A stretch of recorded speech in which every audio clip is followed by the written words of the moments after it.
امام شافعی کھڑے تھے شہتوت کے درخت کے پاس، تو کسی نے ان سے پوچھا رب ہے؟ فرمایا ہاں۔ کہنے لگے دلیل؟ فرمایا شہتوت کا درخت۔ زمین آسمان کے اندر اللہ کے ہونے کی نشانیاں ہیں، رات اور دن کا آنا جانا، ان کا اختلاف، اور زمین آسمان کے اندر اللہ کی نشانیاں پائی جاتی ہیں۔ تو امام شافعی فرمانے لگے یہ شہتوت کا درخت بتاتا ہے کہ اللہ ہے۔ اس نے کہا جی وہ کس طرح؟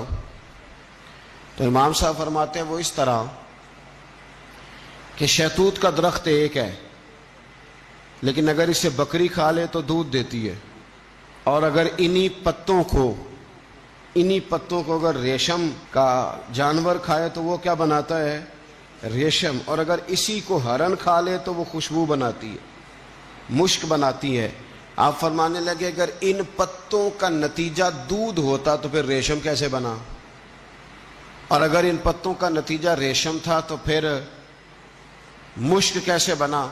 آپ فرمانے لگے پتے ایک ہی تھے، بکری نے کھائے تو دودھ دیا، ریشم کے کیڑے کے پاس گئے تو اس نے ریشم بنائی، ہرن کے پاس گئے تو اس نے مشک بنائی، تو درخت ایک ہی ہے۔ تو آپ اچھی طرح اس بات کو سمجھ لیں کہ اللہ تبارک و تعالیٰ نے نشانیاں رکھی ہیں کہ رب ہے۔ یہ جو پوری دنیا آزمائش کا شکار ہوئی ہے، اور پوری دنیا کے اندر ایک کٹھن مرحلہ آیا ہے، ایک آزمائش آئی ہے، ایک تکلیف آئی ہے، تو یہ بھی رب کریم نے بتایا ہے کہ بھئی اللہ ہے۔ تمہاری ٹیکنالوجی، تمہاری سائنس، تمہارے بڑے بڑے دعوے، تمہارا بڑا اچھا سسٹم، تو رب کریم نے بتلایا ہے کہ رب ہے۔ اور سپر پاور کون ہے؟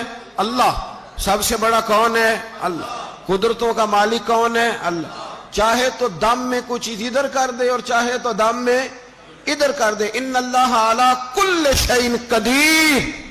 اس نے فرمایا قدرت میری چلے گی، حکم میرا ہی چلے گا، اور ہر چیز کا مالک اور مختار میں ہی۔ تو اس بات کو یاد رکھ لیں، اچھے طریقے سے سمجھ لیں کہ اللہ تبارک و تعالیٰ نے ایک نظام ہمیں بنا کے دیا ہے، ایک ترتیب ہمارے سامنے رکھی گئی ہے۔ تو کبھی بھی اپنا ذہن توحید باری تعالیٰ سے، نبی پاک کی غلامی سے کبھی پیچھے نہ ہٹنے پائے۔ مضبوطی افکار بڑا ضروری کام ہے۔ اپنی فکروں کو، اپنی سوچوں کو مضبوط رکھیں۔